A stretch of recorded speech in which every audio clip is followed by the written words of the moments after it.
नमस्कार सम्पूर्णमा। एसई 2081 को रिजल्ट कहिले प्रकाशन हुँदैछ र किन ढिलासुस्ती भइरहेको छ भन्ने विषयमा आजको भिडियोमा जानकारी दिनेछु। यस्तै अन्य महत्त्वपूर्ण जानकारीमूलक भिडियोहरू हेर्नको लागि च्यानललाई सब्स्क्राइब गरेर जोडिराख्नुहोला।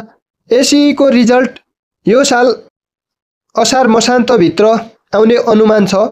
एसई को रिजल्ट ढिलाइ हुनुको मुख्य कारण भनेको शिक्षक आन्दोलन हो। 1 महिना शिक्षक आन्दोलनमा जानुभयो र कपी चेक गर्नको लागि होल्डमा रह्यो। त्यसकारण यो साल रिजल्ट आउन ढिलाइ भइरहेको छ।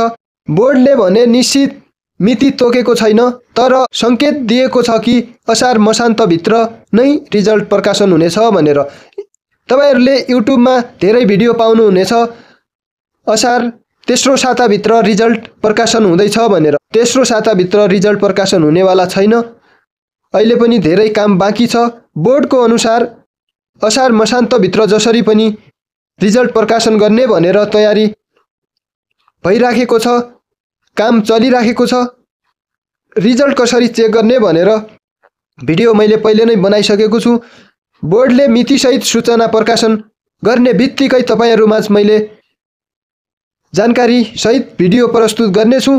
छिटै जानकारी मकापोस् भन्ने चाहनुहुन्छ भने च्यानललाई सब्स्क्राइब गरेर जोडिराख्नुहोला। रिजल्ट आइसकेपछि लाइभ रिजल्ट पनि हामी चेक गर्नेछौँ। भिडियो कस्तो लाग्यो कमेन्ट गर्न नभुल्नुहोला।